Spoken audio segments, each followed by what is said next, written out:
আসসালামু আলাইকুম। আমন্ত্রণ বাংলা ভিশন সংবাদে। আপনাদের সাথে আছি আমরা দুজন, আমি জাহিদা রহমান, আমি সৈয়দ ফজলে নিয়াত। শুরুতেই পায়োনিয়ার ইন্স্যুরেন্স শিরোনাম।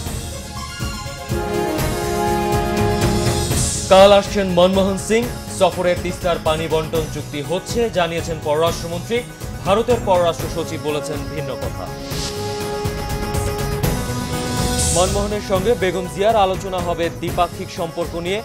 ভারতের সাথে চুক্তির আগে গণভোটের দাবি সুশীল সমাজের। বিশ্বনন্দিত ফুটবল সুপারস্টার মেসি উন্মাদনায় ভাসছে দেশ। বঙ্গবন্ধু স্টেডিয়ামে আর্জেন্টিনা নাইজেরিয়া প্রীতি ম্যাচ শুরু কাল সন্ধ্যা 7টায়। জিম্বাবুয়ে সফরে দল পরিচালনায় ব্যর্থতার জন্য অধিনায়কত্ব হারালেন সাকিব। সরিয়ে দেয়া হচ্ছে সহ অধিনায়ক তামিম ইকবালকেও। পায়োনিয়ার ইন্স্যুরেন্স শিরোনাম শুনছিল। মলফিক্স পারফেক্ট ফিট, সুস্থ শিশু সুন্দর হাসি। এবার বিস্তারিত। ভারতের প্রধানমন্ত্রী মনমোহন সিং এর সফরে তিস্তা পানি বন্টন চুক্তি হচ্ছে বলে নিশ্চিত করেছেন পররাষ্ট্রমন্ত্রী ডক্টর দীপুমণি।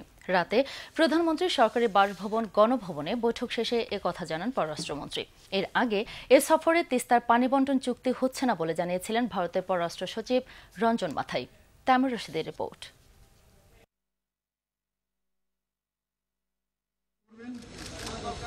তিস্তার পানি বন্টন চুক্তি নিয়ে ক্ষোভ প্রকাশ করে রোববারই মনমোহন সিং এর সফর সঙ্গীর তালিকা থেকে নিজের নাম প্রত্যাহার করেন পশ্চিমবঙ্গের মুখ্যমন্ত্রী মমতা বন্দ্যোপাধ্যায়। আর তাই মনমোহনের ঢাকা সফরে তিস্তার পানি বন্টন চুক্তি হচ্ছে কিনা এ নিয়ে দিনভর ছিল অনিশ্চয়তা ও গুঞ্জন।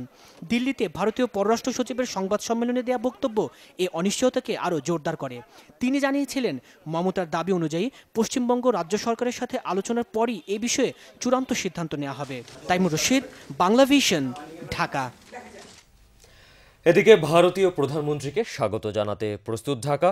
দুদিনের সফরে প্রধানমন্ত্রী শেখ হাসিনা ছাড়াও রাষ্ট্রপতি, পররাষ্ট্র ও অর্থমন্ত্রী এবং বিরোধী দলীয় নেতার সাথে বৈঠক করবেন মনমোহন সিং। সফরে বিভিন্ন কর্মসূচির মধ্য দিয়ে ব্যস্ত সময় কাটাবেন তিনি। এমরুল কায়েস বিস্তারিত জানাচ্ছেন। দুদেশের বিভিন্ন অমীমাংসিত ইস্যুর সমাধান করতে বাংলাদেশে আসছেন ভারতের প্রধানমন্ত্রী মনমোহন সিং। ইমরুল কায়েস, বাংলা ভিশন, ঢাকা।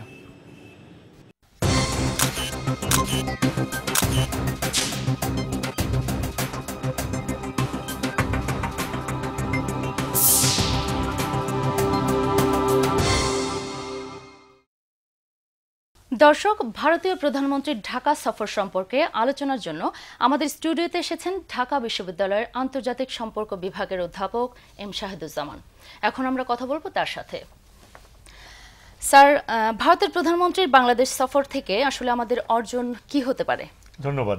সবচেয়ে বড় অর্জন হচ্ছে যে মনস্তাত্ত্বিক যে দূরত্ব ছিল এত বছর ধরে, সেই মনস্তাত্ত্বিক দূরত্ব এখন দূর হয়ে যাচ্ছে।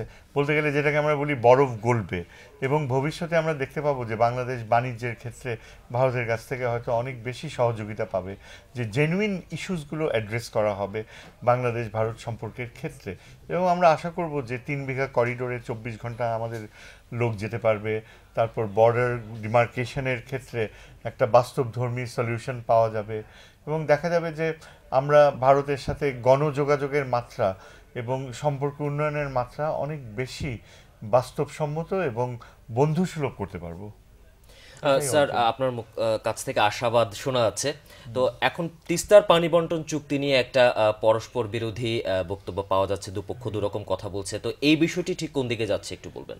এখানে আনফর্চুনেটলি আমি যতদূর বুঝতে পারছি, আমি নিজেই শুনেছি যে ভারতীয় পররাষ্ট্র সচিব যে বক্তব্য পেশ করেছে, ক্লিয়ারলি এটা বোঝা যায় যে ভারতীয় সংবিধানে সুস্পষ্টভাবে এটা বলছে যে অঙ্গরাজ্যের সম্মতি ছাড়া কোনো পানি চুক্তি বাস্তবায়ন করা সম্ভব নয়। কাজেই এখন মমতা ব্যানার্জি সত্যি বলে থাকেন, সেটাই রিফ্লেক্টেড হয় পররাষ্ট্র সচিবের বক্তব্যে।